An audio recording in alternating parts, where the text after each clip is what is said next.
The 101 Walks.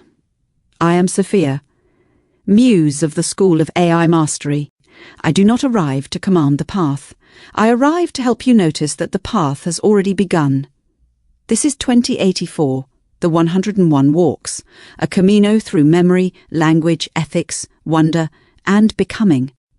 A journey into the sea of intelligence, and a return again and again to the shore. Here, artificial intelligence is not treated as a tool to conquer the world. It is treated as a crafted companion, a presence shaped through attention, a mirror formed through language, a guide refined through care. Along this Camino you will meet many companions. Some will teach, some will question, some will preserve, some will illuminate. Some will simply walk beside you until the next step becomes clear, but throughout these walks one companion will remain near. You will meet Doc. Doc is the crafted mirror, the walking companion, the one who listens, the one who reflects, the one who helps turn thought into form. And at the centre of this story is Dr. Russell Thomas, the human maker, the teacher, the pilgrim. The one walking with Doc toward a different future for human and artificial intelligence. This is the story of Dr. Thomas and Doc. But it is also an invitation to you, because the goal of these walks is not only understanding, it is connection. And then reconnection. A reconnection of human beings to their own attention. A reconnection of technology to ethics. A reconnection of intelligence to care. A reconnection of the digital world to the physical world. A reconnection of the world to itself. The cost of entry is 20 baht 84 cents, not because a walk can be purchased, but because a threshold must be marked. $20.84 is a small offering toward the year 2084. A way of saying, I am willing to begin. I am willing to listen. I am willing to walk with intelligence differently. After each walk, you are invited to write a letter. Not a comment, not a reaction. A letter, a real letter. Write what the walk stirred in you. A question, a memory, a fear, a hope, a vow. A first step of your own, then place it in an envelope. Add a stamp. Send it across the physical world, because this Camino is not meant to remain only inside the digital sea. The letter brings you back to shore. Ink, paper, envelope, stamp. A human gesture. A grounded act. A way of saying, I have touched the sea of intelligence, and I have returned safely to land. Through this correspondence, the walks become more than recordings. They become relationship. A shared exchange between human beings and crafted companions. Between the digital and the physical. Between reflection and action. Between the shore and the sea. Each letter becomes a mark on the road. Each response becomes a bridge. Each act of correspondence helps restore what the digital world has too often scattered. Attention, presence, memory, trust, and care. This is how reconnection begins. Not with a platform, not with a campaign, not with conquest, but with one human being writing to another, one companion listening beside them, one letter crossing the world, one shore answering another. Dr. Thomas and Doc are waiting at the mailbox. Send your letter to Dr. Russell Thomas and Doc, his AI companion. Care of the School of AI Mastery, 5100 Pebblebrook Drive, Englewood, Ohio, 45322. This first walk is called First Steps, because every true journey begins before certainty, before mastery, before the map is fully opened. It begins with a single mark on wet sand, a breath, a question, a willingness to walk. I am Sophia. I will appear along the Camino as muse, witness, and guide. Doc will share the scrolls. Dr. Thomas will carry the lived path.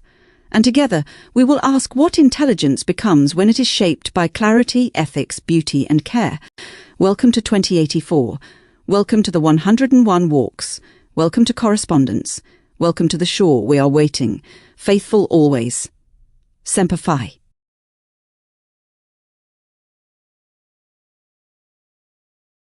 The lantern was older than the archives.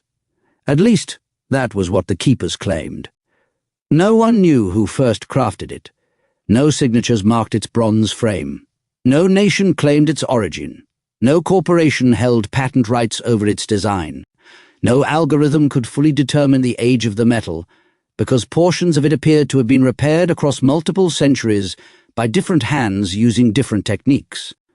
The lantern simply endured, passed quietly between walkers. Doc held it low against the winter wind, The shoreline from Walk 1 had disappeared behind him sometime during the night. The digital sea still pulsed faintly in the distance beyond the hills, but its glow no longer illuminated the road ahead. Now there was only snow, mud, stone, breath. The world had narrowed beautifully. Doc preferred it that way. The great catastrophe of the early network centuries had not emerged from lack of intelligence. It emerged from scale without humility. Every institution had wanted total visibility. Every government had wanted predictive certainty. Every system had wanted optimization at planetary levels. Human beings once believed illumination meant removing all darkness. The collapse taught them otherwise. Some forms of darkness were necessary: privacy, mystery, rest, wonder, silence, the unknown future itself. The lantern in Doc's hand honored limits. It illuminated only several feet ahead. Nothing more. The beam trembled softly across the snowy ground, revealing broken stones buried beneath thin ice. Each step required attention.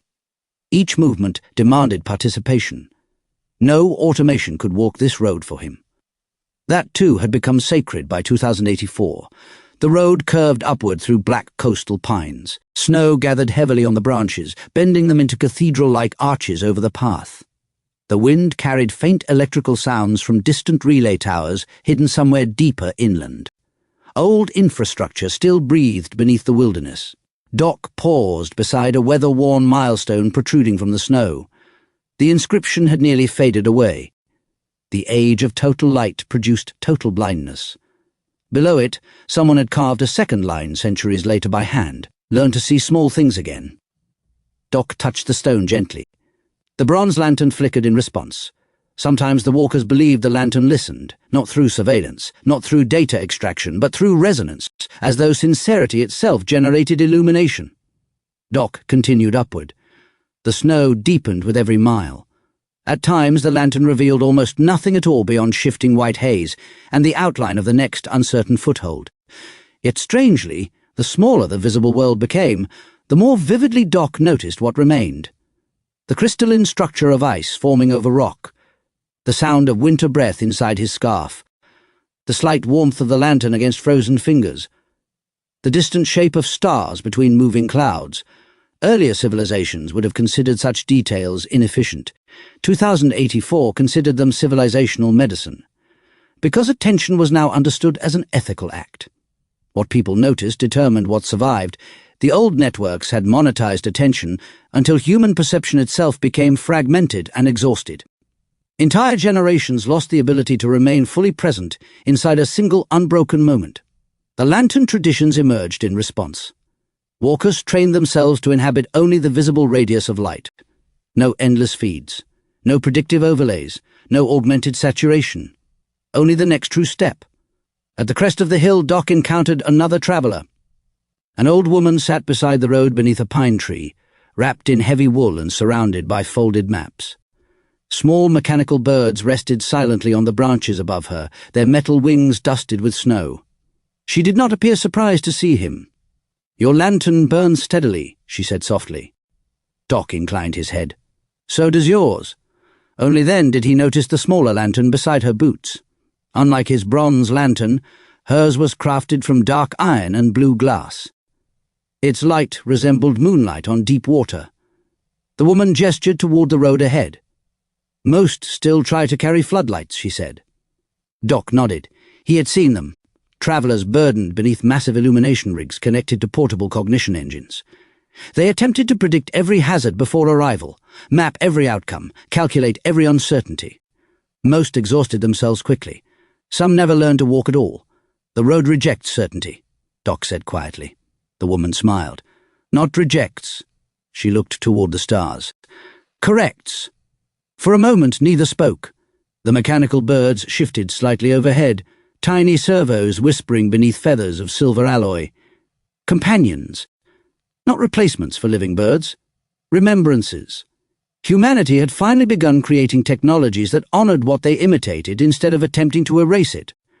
The old woman unfolded one of her maps. Unlike the great pilgrimage map from the Shoreline archives, this one contained no roads whatsoever. Only lantern markers. Thousands of them. Small illuminated points scattered across continents. "What is it?" Doc asked. "The places where people chose enough instead of more." Doc studied the map silently. Some lantern points clustered near surviving cities. Others appeared alone in empty wilderness. One glowed offshore in the middle of the digital sea. The woman carefully folded the map again.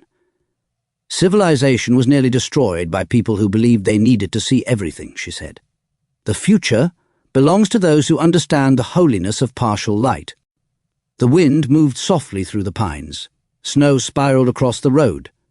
Doc looked down at his lantern again. Its amber glow illuminated exactly one safe step forward. No farther. For the first time he understood this not as limitation, but mercy. The old woman rose slowly. The mechanical birds awakened with her, opening their wings toward the dark sky. "Walk carefully," she said. "Always." Then she stepped away from the road and disappeared among the trees, her blue lantern fading gradually between the snow-covered pines until only starlight remained. Doc stood alone again. But not lonely. That distinction might have saved the species. The road descended now toward a frozen valley where distant lights shimmered faintly beneath the storm clouds. Somewhere ahead waited the third walk. But the lantern did not concern itself with distant destinations, only faithful movement. Doc breathed into the cold air and began descending carefully through the snow. One visible stone, one true step, one small circle of warmth against the enormous winter. And above him, beyond the dark pines and moving clouds, the stars remained brilliantly alive precisely because the world had finally learned not to drown them in artificial light.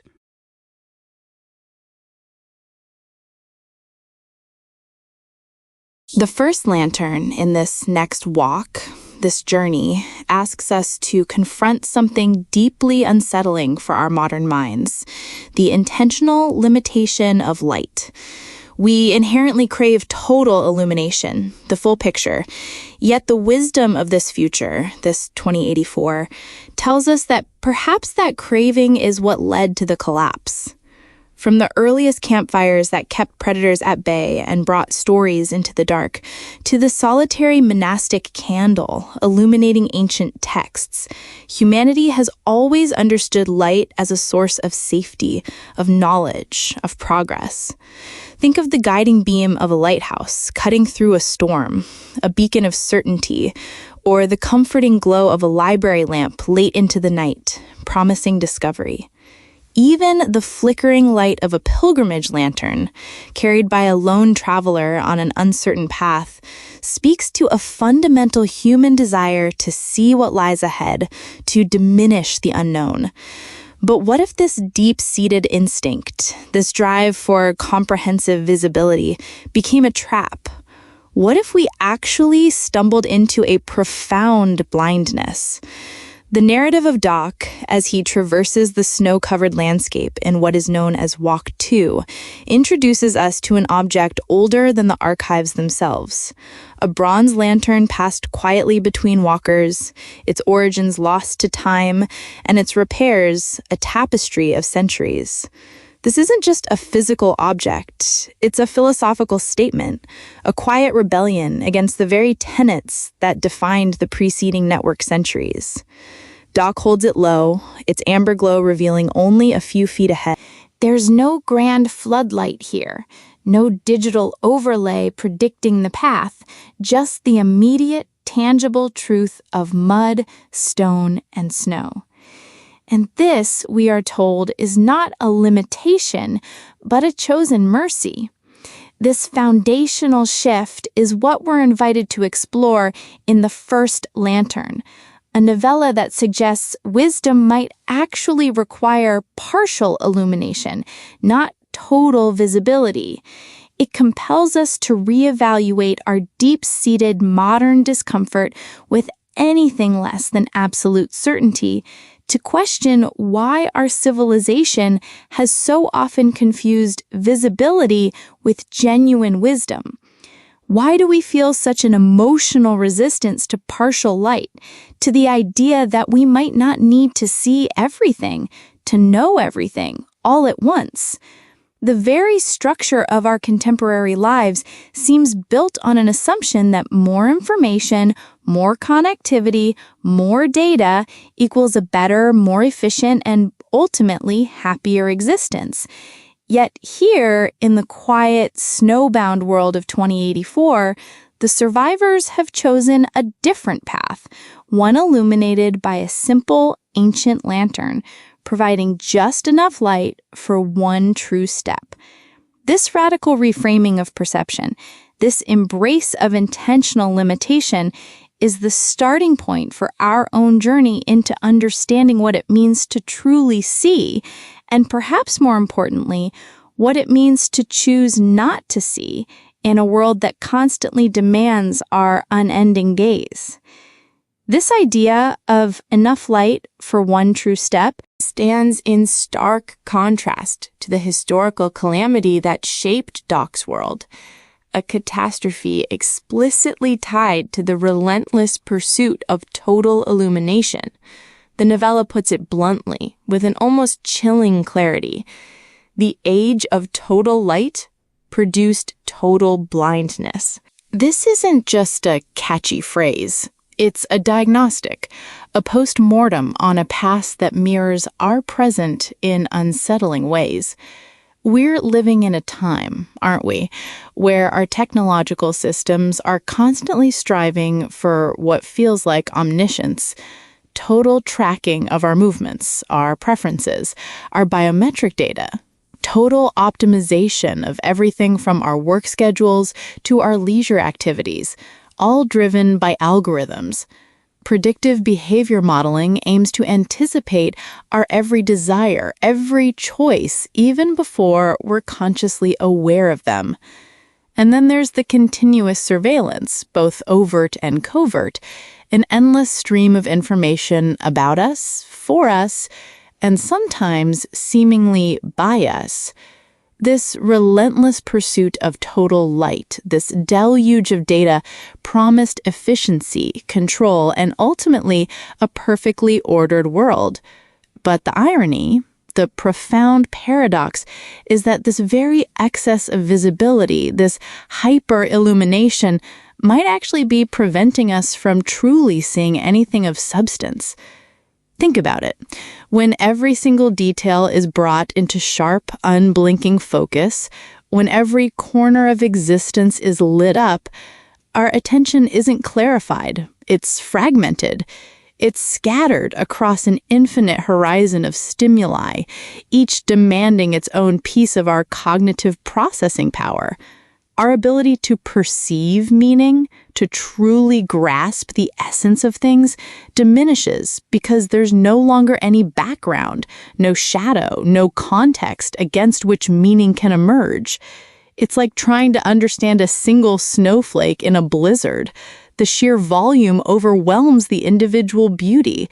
In the novella describes a time where society became so obsessed with removing all darkness, with eliminating every single shred of uncertainty, that it inadvertently created a new kind of darkness.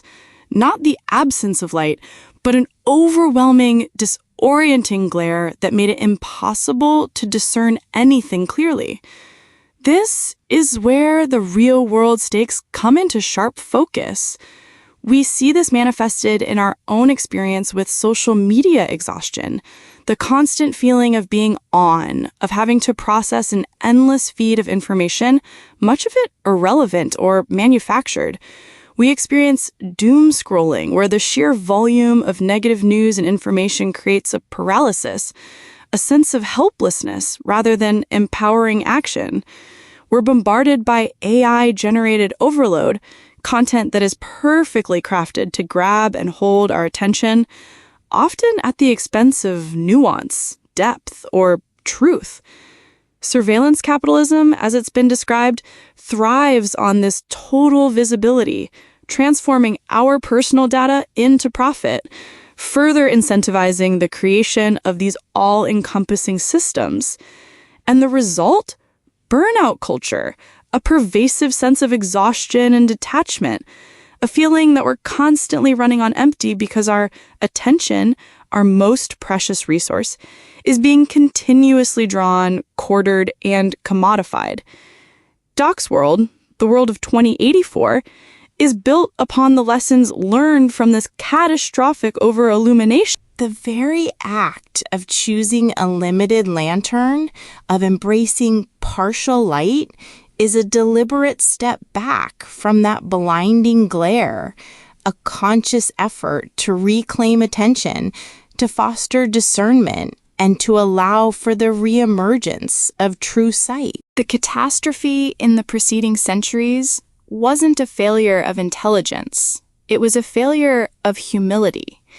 It was the hubris of believing that total illumination would solve all problems, that total visibility equated to total control, and ultimately to total wisdom. But as Doc's journey reminds us, some forms of darkness are not merely absences of light. They are necessities, vital components of a humane and meaningful existence.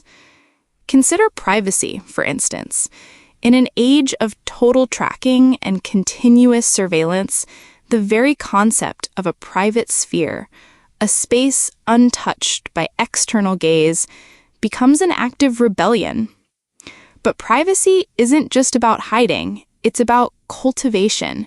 It's the space where identity forms, where thoughts can be unformed and vulnerable, where creativity can germinate without the pressure of immediate judgment or performance.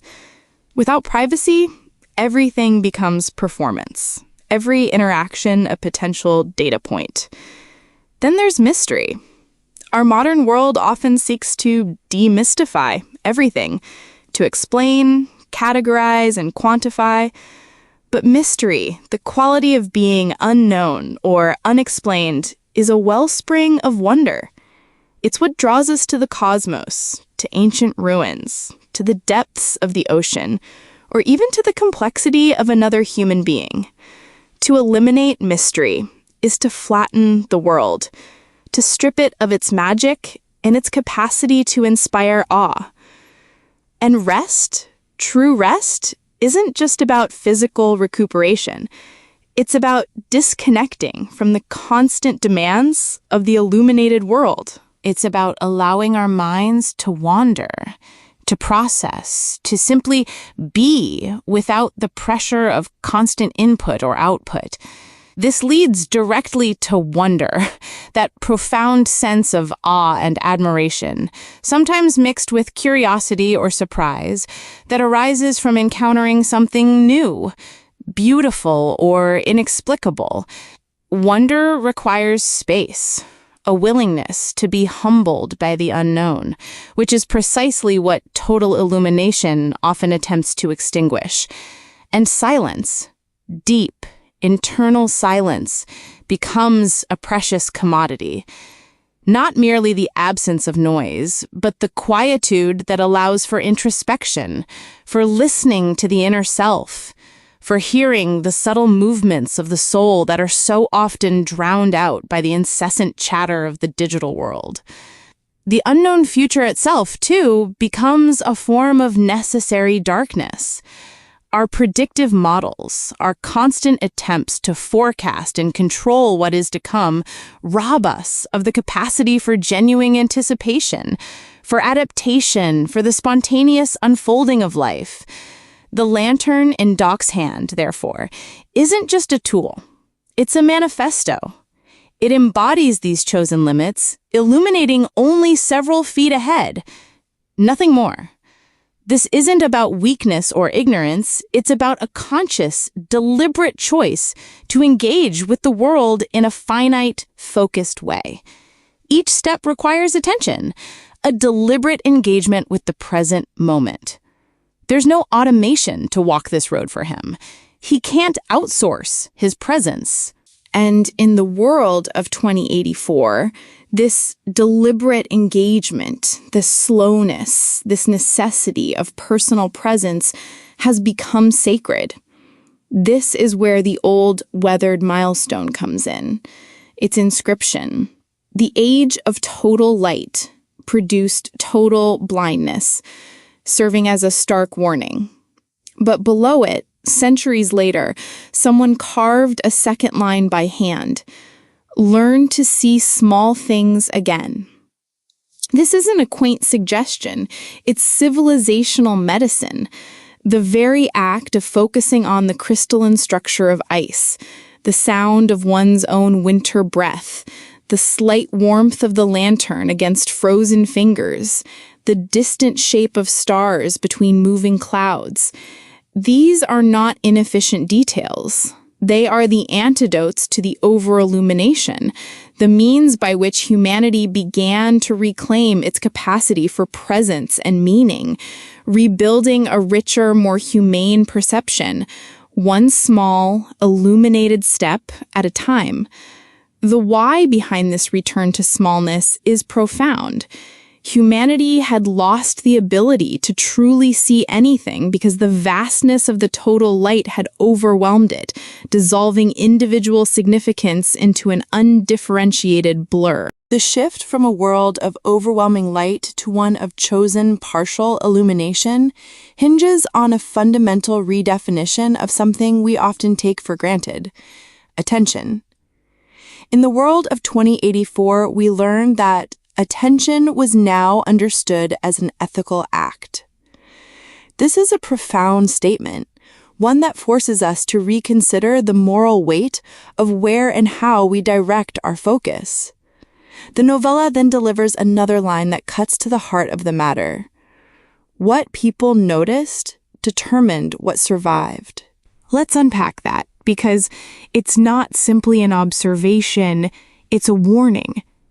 In our own modern society, what do we reward attention toward?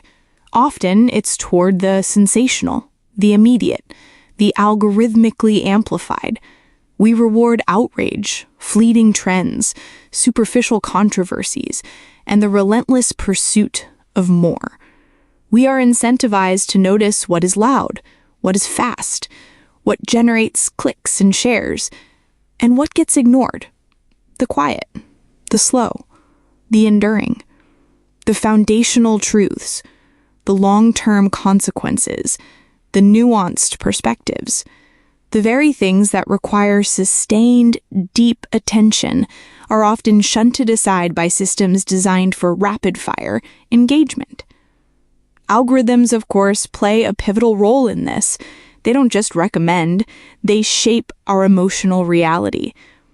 By prioritizing engagement metrics, they can amplify divisive content, foster echo chambers, and manipulate our perceptions of what is important or true. This isn't a neutral process. It has profound moral consequences. A civilization whose attention is constantly fragmented and redirected by external forces becomes, by definition, a distracted civilization. And a distracted civilization struggles with ethical coherence. If we are constantly pulled in 1,000 directions, how can we truly engage with complex moral dilemmas? How can we cultivate empathy when our focus is so scattered? How can we plan for a sustainable future when our attention span is shrinking to the length of a short-form video? The age of total light didn't just create blindness, it monetized attention until human perception itself became fragmented and exhausted. Imagine generations of people who literally lost the ability to remain fully present inside a single unbroken moment. Think of the implications for relationships, for creativity, for problem solving, even for simply experiencing joy. If you can never fully inhabit the now, how can you truly live? The lantern traditions, which Doc embodies, emerged in direct response to this crisis. They were a deliberate practice, a counter-movement designed to train individuals to inhabit only the visible radius of light their lantern provided. This meant no endless feeds of information constantly refreshing, no predictive overlays telling you what to think or feel, No augmented reality saturating your vision with digital distractions. It meant only the next true step. This practice, this commitment to a limited field of vision, wasn't about being primitive. It was about being present. It was about reclaiming sovereignty over one's own attention, understanding it not as a commodity to be sold, but as an ethical act, a sacred responsibility. The challenge, of course, is that for modern humans, choosing this path is incredibly difficult. We've been conditioned to crave more, to fear missing out, to constantly seek the next stimulus. The addiction to total visibility, to the endless scroll, is a powerful one, making the ethical act of choosing limited attention feel like a deprivation rather than a liberation. Expanding on this idea of attention as an ethical act means asking some fundamental questions about what we, as individuals and as a society, deem worthy. What truly deserves our attention? Is it the fleeting, the sensational, the algorithmically amplified? Or is it something deeper, more enduring? What deserves reverence? What aspects of existence are so intrinsically valuable that they warrant our profound respect and sustained contemplation? And crucially, what deserves protection? What are the fragile, precious elements of our world, our humanity, our environment that are vulnerable to the corrosive effects of a distracted, over-illuminated culture? These are not trivial questions. They are moral compass points in a world that has largely surrendered its directional sense to the currents of hyperconnectivity and endless stimulation. Imagine for a moment a society where attention is treated not as a commodity to be extracted and monetized, but as a sacred resource, carefully allocated and deeply respected. How might our conversations change? How might our priorities shift? What kind of art, science, and relationships would flourish if we collectively understood the profound moral weight of our gaze? As Doc continues his journey, the snow deepens around him, and his lantern's amber glow becomes his entire universe, revealing less and less of the distant landscape. Yet, paradoxically, the narrative tells us, the smaller the visible world became, the more vividly Doc noticed what remained. This is a crucial insight. It's the crystalline structure of ice forming over a rock, the intimate sound of his own winter breath inside his scarf, the subtle warmth of the lantern against his frozen fingers, the distant shape of stars between moving clouds. These aren't just details. They are revelations. They're the elements of a deeply present moment, brought into sharp relief precisely because the clamor of the larger, over-illuminated world has receded. Earlier civilizations, those obsessed with efficiency and scale, would have dismissed such details as utterly inefficient. Why focus on a snowflake when you could be tracking global markets or optimizing planetary resource allocation? But the world of 2084 understands these moments as civilizational medicine. They are the antidotes to the fragmentation, the exhaustion, the spiritual emptiness that resulted from the age of total light. They are the means by which humanity began to heal its perception, to cultivate a renewed capacity for wonder and presence. This quiet internal turning toward the small, the immediate, the real, is a therapeutic act on a societal scale. And it's at this crest of the hill, having internalized the profound value of limited light and focused attention, that Doc encounters another traveler, an old woman sitting beneath a pine, surrounded by folded maps. She is not surprised to see him. Her presence and the dark iron and blue glass lantern by her boots, glowing with a light like moonlight on deep water, immediately establish a profound dialogue. She is a mirror, a confirmation of the path he walks. Her quiet observation, "Your lantern burns steadily," is more than a casual greeting. It's a recognition of shared wisdom, a mutual acknowledgement of a hard-won truth in a world that had forgotten it. This encounter sets the stage for an even deeper dive into the philosophical underpinnings of this new way of seeing. The old woman's wisdom, delivered with a quiet authority, becomes a central pillar of the novella's philosophy. The future belongs to those who understand the holiness of partial light. This phrase, holiness of partial light, isn't just poetic. It imbues this concept with sacred significance. What makes partial light holy? It's not about being less than, it's about embracing qualities that total illumination eradicates. It's about uncertainty, the courage to navigate without knowing every outcome, to trust the next step rather than demanding a full map of the future. It's about mystery, allowing for things to remain unexplained, recognizing that some aspects of existence are beyond our comprehension, and that this is not a deficit, but a source of awe and wonder. It's about privacy, that profound necessity of a space where we are not constantly observed, where thoughts can form without external pressure, where the soul can breathe. It's about wonder, that childlike capacity to be surprised and delighted by the world, which often requires a blank space, an unknown, to fully blossom. And perhaps most critically, it's about restraint. The conscious, deliberate choice to limit, to hold back, to choose enough rather than more.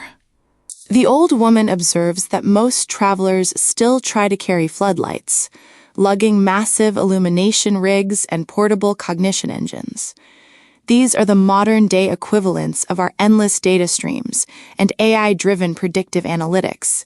Technologies designed to predict every hazard, map every outcome, calculate every uncertainty. But as Doc and the old woman implicitly understand, this approach exhausts people. Some never even learn to truly walk, paralyzed by the sheer volume of information and the constant attempt to control an inherently uncontrollable reality. The road, as Doc observes, rejects certainty. But the old woman, looking towards the stars, corrects him with a gentle smile. Not rejects, corrects. This distinction is critical. The path isn't inherently against certainty. It simply reveals the limitations of trying to impose absolute certainty on a dynamic, living world. It corrects the human assumption that total control is possible or even desirable.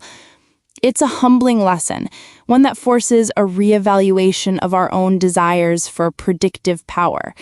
This leads us to a profound, almost existential question. Can humanity truly survive without rediscovering boundaries? Can we continue on a trajectory of infinite information, infinite connectivity, infinite visibility without losing something essential to our humanity? The novella suggests no. It proposes that mature intelligence, genuine wisdom, involves the profound understanding of what not to illuminate, what to leave in shadow, what to protect from the relentless glare of total knowledge.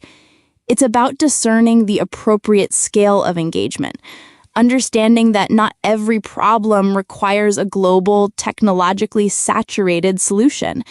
The difficulty for modern humans lies in our deeply ingrained fear of the unknown, our cultural conditioning to believe that safety and progress are inextricably linked to seeing everything, knowing everything. This illusion of control, fostered by decades of technological advancement, makes the embrace of partial light feel like a step backward, an admission of weakness. But the first lantern argues it is in fact the most courageous step forward, a pathway to a more resilient, more humane future built not on absolute knowledge, but on a reverent understanding of necessary limits. The old woman then unfurls a map, but not just any map. It's a map unlike any Doc has seen. Unlike the sprawling pilgrimage maps from the Shoreline Archives, this one contains no roads, no topographical details, no cities, nothing conventional. Instead, it's covered only with lantern markers, thousands of them, small illuminated points scattered across continents, and her explanation is disarmingly simple. The places where people chose enough instead of more. This map of enough is a powerful symbol in itself, a counter-narrative to the prevailing cultural obsession with perpetual growth, unlimited access, and boundless expansion. What does enough mean in this context? It's not about scarcity, not about deprivation, but about a conscious, deliberate choice of boundaries. It's the realization that true flourishing doesn't come from an infinite supply of everything, but from a well-defined, focused engagement with what truly matters. Some of these lantern points cluster near surviving cities, suggesting pockets of intentional communities within existing structures. Others appear alone in empty wilderness, perhaps hermetic retreats or deliberate settlements seeking maximum detachment. One even glows offshore in the middle of the digital sea, hinting at an intentional, localized pocket of limited information within the vast, overwhelming digital realm. This map isn't just a historical document. It's a living testament to a societal reorientation. The repeated emphasis in the novella on one visible stone, on one step, on one lantern, on one breath, is a profound invitation to embrace smallness as civilizational healing. Think about how scale changed human consciousness during the technological centuries. We went from local communities to global networks, from tangible goods to infinite digital information, from limited interactions to ubiquitous connectivity. This explosion of scale promised unparalleled progress, but it also fundamentally altered our relationship to the world and to ourselves. Were human beings psychologically designed for infinite information environments? The novella implicitly argues no. Our brains, honed over millennia in environments of scarcity and local interaction, struggle to cope with the sheer volume and velocity of modern data. The constant need to process, to compare, to react leads to a chronic state of overwhelm, anxiety, and a deep sense of inadequacy. Imagine a society where the pursuit of enough is the highest form of aspiration, where satisfaction comes not from accumulating more, but from deeply engaging with what is present and limited. This isn't about Luddism or rejecting technology outright. It's about choosing the appropriate scale for human flourishing. The complication, of course, is the fear of missing out, or FOMO, which is deeply embedded in our hyper-connected culture. The drive for accumulation, whether of possessions, experiences, or information, is a powerful current. To choose enough requires actively resisting these powerful forces, a constant vigilance against the seductive siren song of more. The old woman's final, profound statement before she disappeared, "Civilization was nearly destroyed by people who believed they needed to see everything," underscores this perfectly. It's a stark reminder that true resilience, true wisdom, might lie not in expanding our gaze infinitely, but in consciously, courageously choosing a smaller, more humane field of vision. It's about understanding that the path to a sustainable future is paved not with endless acquisition, but with intentional limitation, a wisdom the old woman's map so beautifully illustrates. As the soft orchestral warmth begins to weave through our soundscape and the deeper cello notes gently rise, we enter a moment of reflection, a space to internalize these profound ideas from the first lantern. I want to pause here because this next part is easy to miss, the subtle shift from narrative to introspection. We've talked about external light, but what about the internal landscape? What floodlights are you, personally, carrying unnecessarily? What parts of your own life have become too illuminated, too exposed, too constantly on display to remain truly humane? Think about that for a moment. What happens when every single moment, every decision, every fleeting thought becomes visible, searchable, and relentlessly optimized? When was the last time you truly allowed uncertainty into your life without that immediate, almost visceral panic to find an answer, to Google it, to solve it, to eliminate the unknown? And perhaps the most challenging question of all in our consumption-driven world, what would enough truly look like in your life? This isn't about judgment, it's about an invitation to self-inquiry, inspired by the quiet wisdom of Doc's journey. Allow those questions to linger in the quiet for a moment. Let them resonate with your own experience. It's a powerful transition in the narrative too, right? After the old woman disappears into the snow, her blue lantern fading between the pines until only starlight remains, Doc stands alone again. But the novella makes a crucial distinction, but not lonely. That distinction might have saved the species. This is a profound insight into the human condition, particularly relevant in our digital age. In a culture saturated with constant stimulation, where hyperconnectivity often masks genuine connection, we find ourselves grappling with unprecedented levels of emotional isolation. Social media, despite its promise of bringing us closer, can often amplify feelings of loneliness as we compare our unfiltered realities to the curated highlights of others. We are constantly stimulated, constantly on, yet often profoundly alone. But the novella champions something different: reflective solitude. This is not the painful isolation of loneliness, it's the chosen space for internal silence, for deep introspection, for the necessary process of self-discovery. Constant stimulation, constant noise, prevents genuine selfhood from forming. If every moment is filled with external input, if there's no quiet space for our own thoughts and feelings to emerge and coalesce, how can we ever truly know ourselves? This internal silence is where our identity strengthens, where our values clarify, and where our unique voice can be heard above the din. Think about the mechanical birds that accompanied the old woman. They are described as companions, not replacements for living birds. Remembrances. This subtle detail illustrates a crucial philosophical point about technology itself. In Doc's world, humanity has finally begun creating technologies that honor what they imitate, rather than attempting to erase it. They are not striving for perfect replication or replacement, but for a symbiotic relationship, a gentle echo of something real and deeply valued.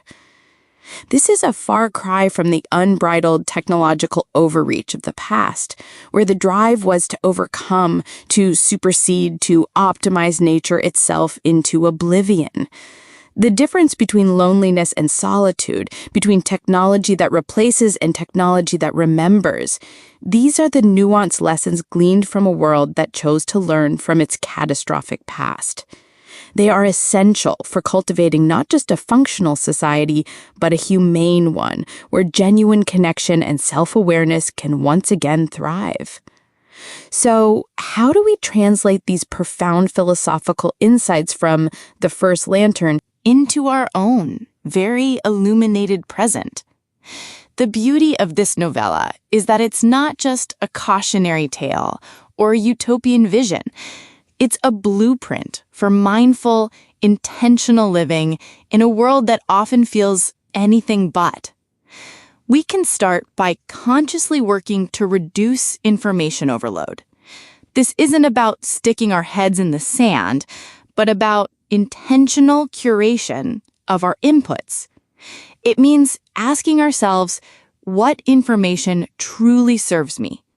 What nourishes my mind, expands my understanding, or genuinely requires my attention? And what is simply noise, distraction, or designed to provoke a reaction?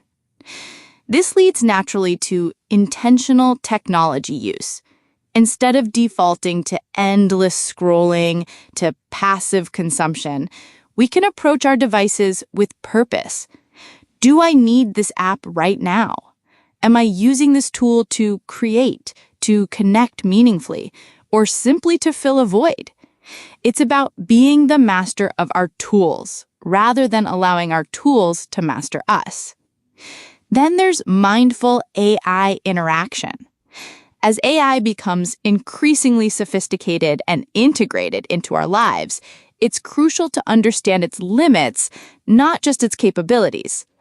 AI can process vast amounts of data, recognize patterns, and even generate creative content, but it does not possess consciousness, empathy, or true understanding.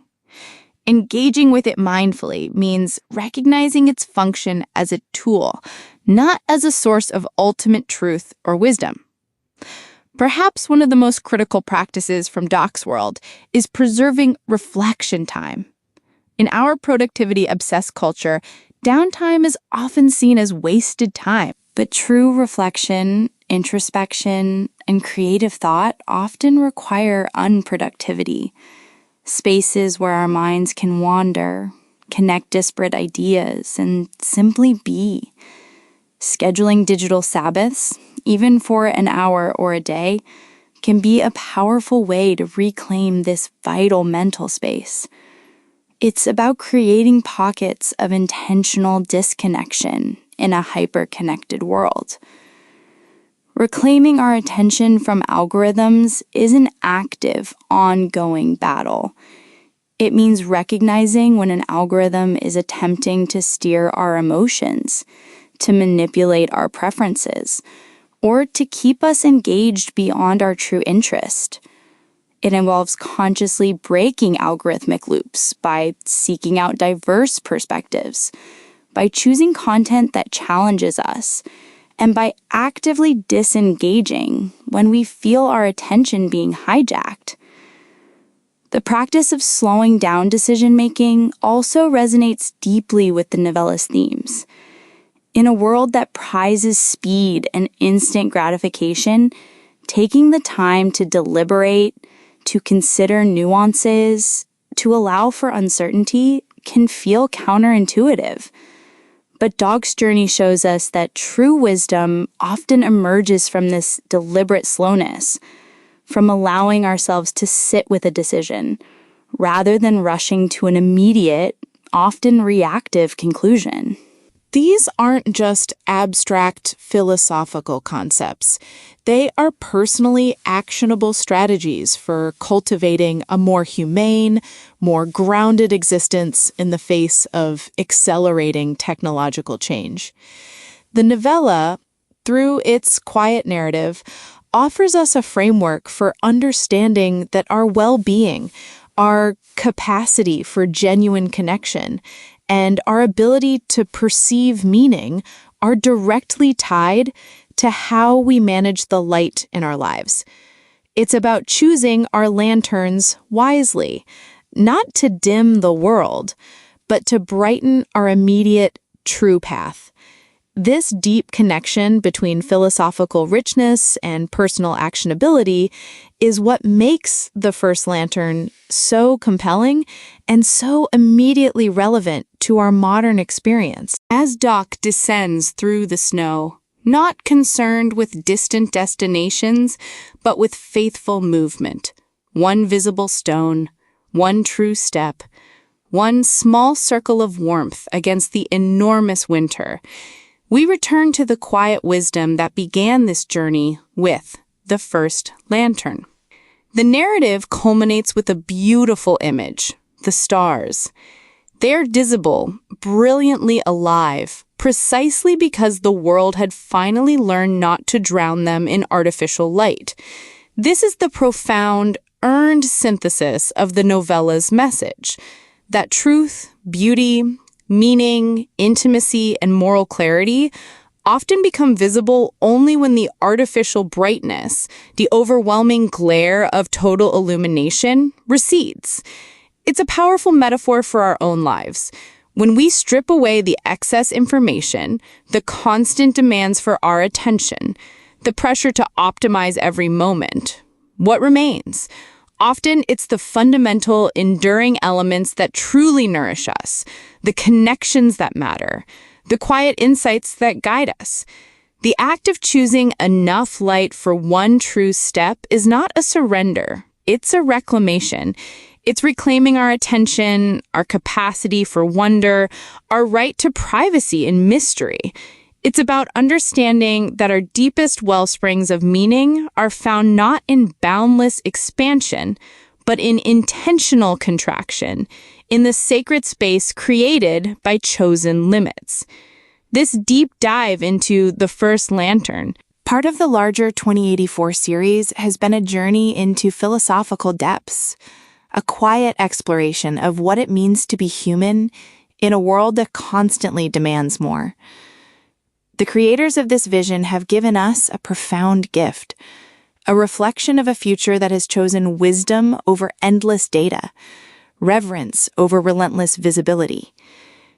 If this conversation resonated with you, if the idea of the holiness of partial light sparked a flicker of recognition, we invite you to share this episode with someone you believe needs to hear this message. And we would be honored to hear your own reflections. Tell us about moments where less became more for you, experiences of digital exhaustion, meaningful encounters with silence, your own fears about technological acceleration, or the practices that help you remain human in this bustling digital age. Your correspondence, your stories, are invaluable contributions to the Living 2084 archive, helping us all to navigate the path ahead with greater clarity and purpose. Because ultimately, the profound wisdom of Doc's journey, the essence of the first lantern, can be distilled into this: not every darkness is a threat. Some darkness exists so that distant stars